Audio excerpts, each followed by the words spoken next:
আসসালামু আলাইকুম বন্ধুরা, কেমন আছেন আপনারা সবাই? বর্তমান সময়ে চাকরি পাওয়া যেমন খুব কষ্ট, চাকরি পেলে সেটা ধরে রাখাটাও কিন্তু কষ্ট। আবার আমরা এমন হয় যে চাকরি করতে চাচ্ছি, বাট আমাদের মন মতো চাকরি হচ্ছে না। অথচ আমরা ডিগ্রির পর ডিগ্রি হাসিল করছি, আমরা বিবিএ করছি, এমবিএ করছি, আমরা মাস্টার্স করছি, আমরা সিএসসি করছি, এমইএস করছি, কত কিছুই না করছি। অথচ আলটিমেটলি দেখুন, আমরা চাকরির পিছনে ছুটতে ছুটতে আমাদের ভেতরে যে সত্তাটা আছে, সেই সত্তাটাকে কিন্তু আমরা অনেক সময় মেরে ফেলছি। অনেক সময় কিন্তু আমাদের সেই সত্তাটাকে আমরা কাজে লাগাতে পারছি না।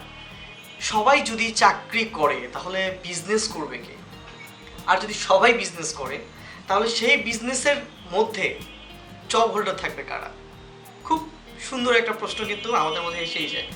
তো আলটিমেটলি আজকে আমার যে ক্যাপশনটা ছিল, আজকে আমার হেডিংটা দেখে নিশ্চয়ই বুঝে গেছেন যে আমি ব্যবসা করা বা বিজনেস করার প্রতি আপনাদেরকে ইনফ্লুয়েন্স করার জন্য চেষ্টা করব। আমার ক্ষুদ্র জ্ঞান থেকে আমি চেষ্টা করব। তো চলুন ভিউয়ার্স, আমি আসলে চেষ্টা করছি কিভাবে স্মল বিজনেসের উপর আমরা অ্যাফেক্টেড হতে পারি, কীভাবে আমরা স্মল বিজনেসের উপর আমরা আমাদের ফোকাসটাকে গ্রো করতে পারি। তো চলুন ভিউয়ার্স, আমরা একটু জেনে নিই কী কী পয়েন্টগুলো থেকে আমরা স্মল বিজনেসটা রান করাতে পারি। চলুন। অ্যাকচুয়ালি হয় কি দেখেন, আমরা যখন অনেক ভালো ভালো ডিগ্রি নিয়ে বসে থাকি, আমরা জব পাই না। জবের আশায় থাকতে থাকতে অনেক সময় হয় কি যে আসলে জব করতে পারছি না, বা জবে মন বসছে না, বসের একটা ঝাড়ি তো থাকেই, কাজের একটা প্রেশার তো থাকেই, একটা সেলফ যে স্যাটিসফ্যাকশন লেভেলটা এটা কিন্তু থাকে না অনেক সময়। জব করতে গেলে হয় কি, নিজের অনেক সময় অনেক জব কিন্তু আমাদের সুইটেবল হয় না। তখন নিজের সত্তাটাকে আমরা জলাঞ্জলি দিয়ে কিন্তু জাস্ট বেঁচে থাকার জন্য, জাস্ট লিভিং লাইফ বা গুড একটা লাইফ লিড করার জন্য আমরা জব করে থাকি। বাট আলটিমেটলি এটা কি ভেবেছেন যে জব করতে চাওয়া ছাড়াটাও আপনি যদি স্মল বিজনেস করতে পারেন, আপনি যদি একটা বিজনেস শুরু করতে পারেন, নিজের একটা ওন সেট আপ তৈরি করতে পারেন, আই থিঙ্ক এটা আপনার জন্য অনেক পজিটিভ একটা রেসপন্স হবে ইন ফিউচারে। দেখুন, আমি নিজেও কিন্তু একজন জব হোল্ডার, বাট আমার কিন্তু একটা ড্রিম আছে।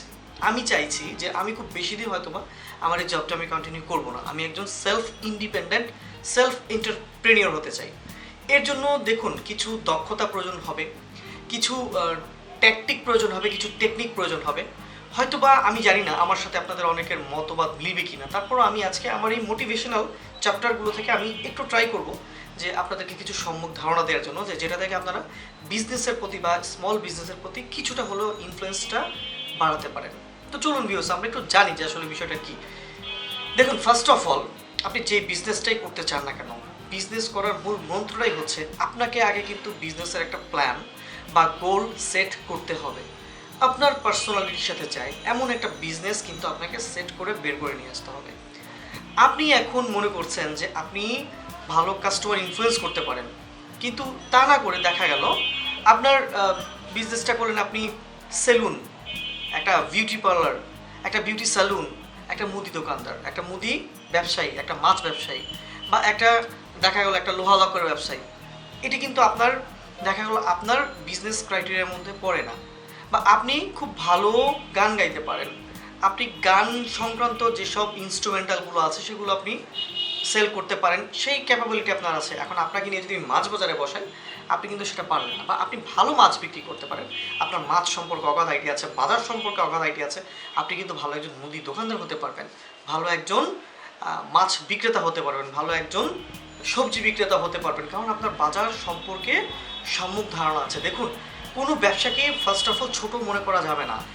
বিজনেস ইজ বিজনেস, সেটা হতে পারে ছোট, আজকে একটু একটু ছোট ছোট বিজনেস গ্রো করে কিন্তু আপনি অনেক ইন ফিউচারে অনেক বড় লেভেলের কিছু একটা হয়ে যেতে পারেন, এতে কিন্তু কোনো সন্দেহ নাই। সো কোনো বিজনেসকে আপনার ছোট মনে করা যাবে না।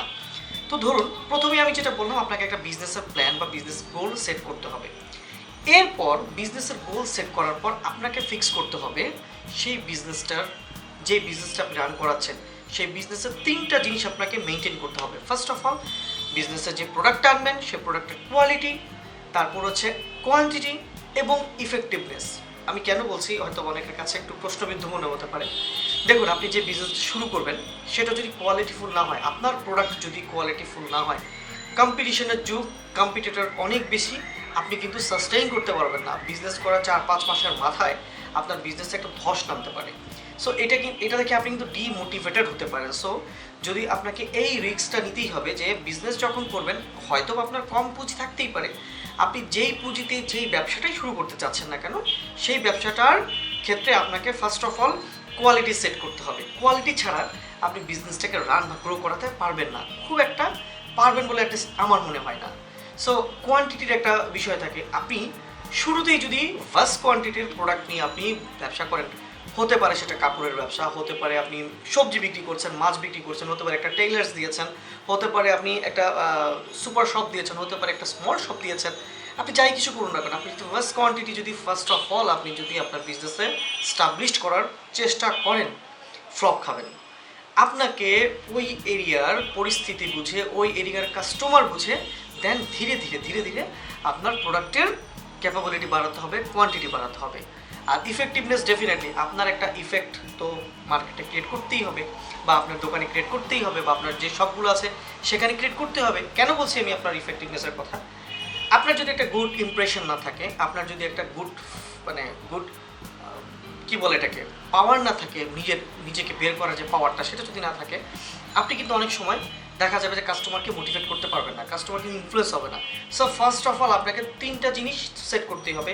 আপনাকে গোল সেট করার পর এই যে বললাম যে আপনার কোয়ালিটি, কোয়ান্টিটি এবং ইফেক্টিভনেস, এই 3টার উপর জোর দিতে হবে।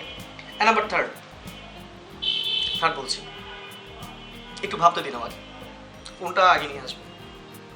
অফকোর্স প্লেসটা খুব মারাত্মক একটা বিষয়। আপনি যদি একটা মুদি দোকান দিতে চাচ্ছেন, আপনি যদি একটা মেডিসিন শপ দিতে চাচ্ছেন, বাট ওটা আরবান এরিয়া না, ওটা একটা এমন একটা এরিয়া যে এরিয়াতে আসলে খুব একটা কাস্টমার ফোকাসড হয় না। সো এমন এরিয়াতে আপনি যাই দিন না কেন, আপনার কিন্তু সেই দোকানগুলো চলবে না। লোহা লক্করের মার্কেটে আপনি যদি একটা মুদি দোকান খুলে বসান, আপনার কিন্তু খুব একটা ওখান থেকে আপনি ব্যবসা বের করে নিয়ে আসতে পারবেন না। লোহা লক্করের দোকান থেকে যদি আপনি প্লাস্টিকের আইটেম দেন, চলবে না। বা প্লাস্টিকের মার্কেটের মধ্যে বা যে এরিয়াতে আপনার একটু একটু লোয়ার পিপল, আমি সরি লোয়ার বলতে আমি যেটা মিন করেছি, যারা একটু লো ইনকাম রিলেটেড পিপল থাকেন, তাদের ক্ষেত্রে যদি আপনি হাই ভলিউমের একটা সুপার শপ খুলে বসেন, আপনি যদি ব্র্যান্ডেড একটা সুপার শপ দিয়ে বসেন, নো, চলবে না। আপনাকে জায়গা বুঝে, এরিয়া বুঝে, আপনাকে প্লেস বুঝে আপনাকে আপনার সেট আপটা ঠিক করতে হবে। দেখুন, ব্যবসা শুরুটা কিন্তু এভাবেই হয়। ব্যবসা শুরুটা আপনার মাইন্ড থেকে হয়, ব্যবসা শুরুটা আপনার আপনার কি বলে এটাকে মাইন্ডের একটা সেট আপ থেকে হয়।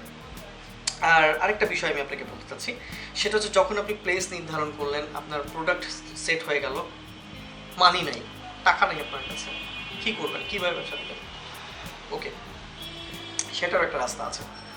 যেই বিজনেসগুলোতে আপনার অল্প পুঁজিতে, সামান্য কিছু পুঁজি দিয়ে আপনার ব্যবসাটা শুরু করা যায়, সেটা হতে পারে আপনার food business, road food business হতে পারে, হ্যাঁ, স্ট্রিট ফুড যেটাকে আমরা বলে থাকি, স্ট্রিট ফুড হতে পারে, বা স্ট্রিট বিভিন্ন আইটেম হতে পারে।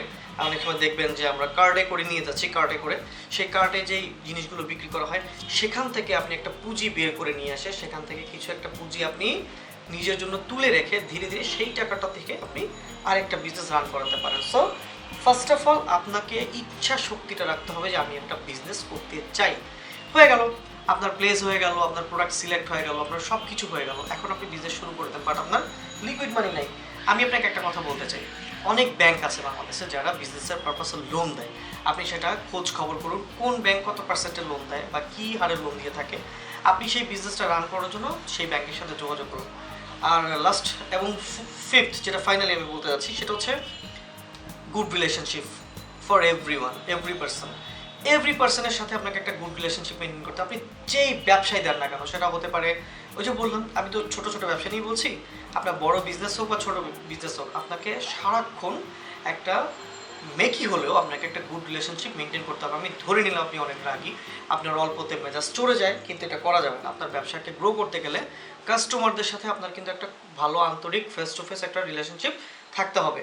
সো আপনাকে গোল সেট আপ করতে হলে আপনাকে বিজনেস একটা প্ল্যান তৈরি করতে হলো, কি বিজনেস দিবেন সেটা সেট আপ করার পর আপনি সেই প্রোডাক্টটা নিয়ে যখন কাজ করবেন, প্রোডাক্টের কোয়ালিটি, কোয়ান্টিটি এবং ইফেক্টিভনেস নিয়ে কাজ করার পর লাস্ট অফ অল আপনি একটা প্লেস ঠিক করবেন। প্লেস ঠিক করার পর এবার আল্লাহর নাম নিয়ে ফিসাবিলিল্লাহ বলে শুরু করে দেন, হয়ে যাবে ইনশাল্লাহ আপনার বিজনেস রান। আপনি যেই বিজনেসই করতে চান না কেন, আপনার একটা সৎ থাকতে হবে।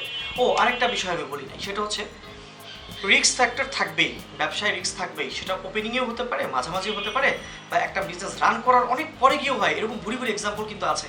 সো হার মারা যাবে না, আপনাকে কিছু অ্যামাউন্ট বা কিছু অন্তত লামসাম কিছু অ্যামাউন্ট আপনাকে আলাদা করে রাখতে হবে, যাতে আপনার ওই রিস্ক ফ্যাক্টরের সময় কাজে লাগে। তো মাথায় একটু বুদ্ধি খাটাতে হবে ভাই, একটু বুদ্ধি নিয়ে আসতে হবে যে আমি কোন কোন প্ল্যান করে কোন কোন ওয়েতে আমি এগোবো।